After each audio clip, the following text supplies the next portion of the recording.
আজকে আমরা যাচ্ছি রয়্যাল এনফিল্ড আনতে। Welcome welcome welcome.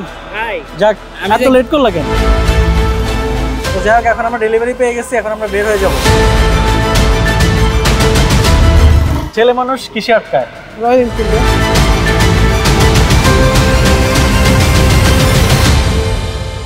সূর্য উঠেছে আকাশে, মন ছুটেছে তেজগাঁতে, আর আমরা যাচ্ছি রয়্যাল এনফিল্ড আনতে। চলেন, আর দেরি করা যাবে না, এখন রয়্যাল এনফিল্ডটা নিয়ে আসতে হবে তেজগাঁ থেকে। Let's go. ওকে, তো আমরা এখন আসি হচ্ছে রয়্যাল এনফিল্ডের ডেলিভারি পয়েন্টে। তো আজকে হচ্ছে আমরা রয়্যাল এনফিল্ডটা ডেলিভারি নিব। তো একটা বিষয় হচ্ছে, এই রয়্যাল এনফিল্ডটা আসলে আমার না, এটা হচ্ছে শিহাবের রয়্যাল এনফিল্ড। মেইনলি হচ্ছে ওর ডেলিভারি ডেটটা ছিল আরো পরে। তো আসলে রয়্যাল এনফিল্ড নিয়ে মানে খুব আফসোস করতেছিল যে আমারটা ডেলিভারি পাইলাম না, এই সেই খুব আমাকে বলতেছিল আর কি। তো আমরা হচ্ছে বাইক বিডির সাথে কথা বলে রিকোয়েস্ট করে হচ্ছে আমরা স্পেশালি হচ্ছে রয়্যাল এনফিল্ডটা ওর ডেটটা একটু আগায় আনি। আগায় আয় না, সেটা হচ্ছে আমরা ছোটনের সাথে আমরা প্ল্যান করি যে কিভাবে ওকে একটা সারপ্রাইজ দেওয়া যায়। তো আমরা হচ্ছে এই জন্য আজকে রয়্যাল এনফিল্ডে আসছি, কথাবার্তা বলছি, মোটামুটি সবকিছু ডান। এখন হচ্ছে শিহাব আসবে, আসার পরে হচ্ছে ওরে বলছি যে আজকে আমার রয়্যাল এনফিল্ডে ডেলিভারি নিচ্ছি, ভাই আসো একটা ব্লগ করো, আমিও করতেছি তুমিও করো। তো এই জন্য ব্লগ করতে করতে আসতেছে। তো আসার পরে হচ্ছে ওকে আমরা বাইকটা সারপ্রাইজ দিব। অলরেডি ওর বাইকটা এখানেই আছে, তো আসার পরে হচ্ছে ও সিলেক্ট করবে। তো চলেন আগে ওকে পিক করি। ওকে, তো আমরা ছোটন টোটন সবাই ভিতরে বসে আসছি। এখন হচ্ছে শিহাব চলে আসছে, ওরে আমরা জাস্ট পিক করবো। ওই যে বান্দা সামনেই। Welcome welcome welcome.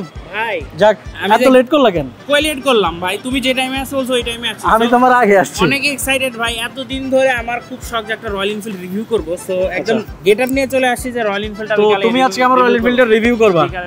ওকে, ও রিভিউ করতে চলে আসছে আমার রয়্যাল এনফিল্ডটা। তো এখন আমরা হচ্ছে ভিতরে যাই আগে, কারণ অনেক প্রসেসিং বাকি আছে, ওগুলো শেষ করতে হবে। অনেক টাইম লাগে নাকি সিএম ভাই? অনেক টাইম, মোটামুটি টাইম লাগে। তো আজকে একটু ভিড় কম, এখন ভিড় কম, তো আমরা দেরি না করে ভিতরের দিকে যাই। বাকি ভাই পরে অর্ডার দিছো কিন্তু আমার আগে পাইছো কিন্তু আমি বুঝলাম। এটা ম্যাজিক ম্যাজিক, এটা বলা যায় না।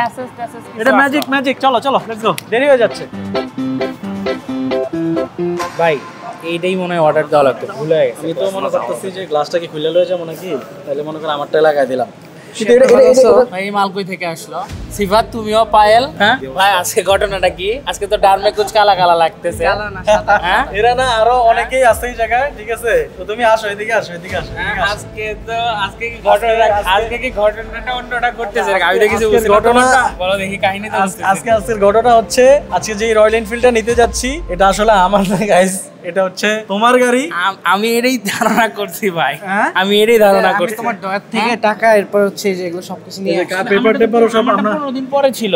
হ্যাঁ, আমারটা 15 দিন পরে, অবশ্যই এটা না আনলে গাড়ি দিত না। 15 দিন পরে ছিল, কিন্তু আমরা হচ্ছে বাইক বিডির সাথে কথা বইলা ডেটটা আগাইছি। আমার কোনো প্রকার মেসেজ আসে না আমার ফোনে। মেইনলি গাইস, ওর হচ্ছে বাইকটা ডেলিভারি ছিল হচ্ছে 15 ফেব্রুয়ারিতে। তো ও হচ্ছে বাইকের জন্য মানে অনেক কানের কাছে এসে গান গান গান গান করে যে ভাই বাইকটা যদি পাইতাম, বাইকটা যদি পাইতাম, একটু একটা সিলেট ট্যুর দিতাম। তো যাই হোক, পরে হচ্ছে আমরা বাইক বিডির সাথে কথা বলে মানে রিকোয়েস্ট করে একটু আগাইছি যাতে তোমার বাইকটা আজকে ডেলিভারি দেওয়া হয়। আর তোমার কাছে কোনো এসএমএস কিন্তু যায় নাই, কোনো এসএমএস যায় না আমার ফোনে, ঠিক আছে? আমি বারবার দেখতেছিলাম, তুমি আমার পরে অর্ডার ম্যানেজ, কাগজও ম্যানেজ, সবকিছু ম্যানেজ। আজকে আমরা তোমার বাইক ডেলিভারি নিচ্ছি গাইস, এটা আমার বাইক না। তো চলেন এখানে আমরা কথা না বাড়াই, আমরা হচ্ছে ডেলিভারি পয়েন্টের দিকে আগাই, আমাদের ফর্মালিটি আছে ওগুলো শেষ করি। চলো তারপরে কথা বলে বাকি।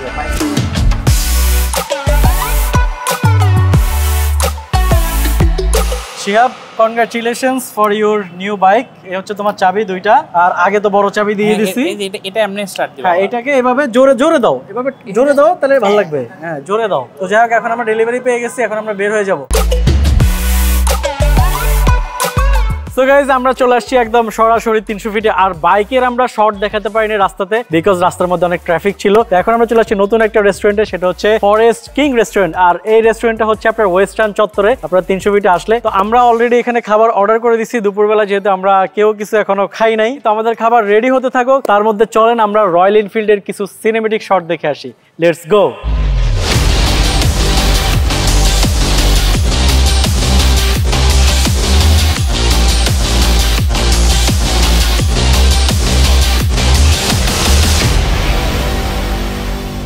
সো গাইস, ভিডিওটা একদম শেষ পর্যায়ে চলে আসছি। তো যাওয়ার আগে আপনাদেরকে বলতে চাই, এখন থেকে কার ব্লগ রেগুলার আসবে। তো কার লাভার যারা আছেন স্পেশালি, তারা কমেন্ট করে জানান নেক্সট আমরা কোন জেলাতে যাব। আর যে জেলাতে সবচেয়ে বেশি কমেন্ট পড়বে, ওই জেলাতে আমরা হচ্ছে কার অ্যাক্টিভিটিস এন্ড আমাদের ফুল রোস্টার টিম নিয়ে আমরা যাব। সো আজকের ভিডিও এই পর্যন্তই, দেখা হবে নেক্সট ভিডিওতে। সবাই ভালো থাকবেন, সুস্থ থাকবেন। আর যদি ভিডিও ভালো লাগে কমেন্ট করে জানাবেন। আর হ্যাঁ গাইস, আপনাদের মধ্যে কারা কারা রয়্যাল এনফিল্ড নিয়েছেন আর আপনি কোন মডেলটা নিয়েছেন সেটা অবশ্যই কমেন্টে মেনশন করতে ভুলবেন না। Bye bye from 300 fit.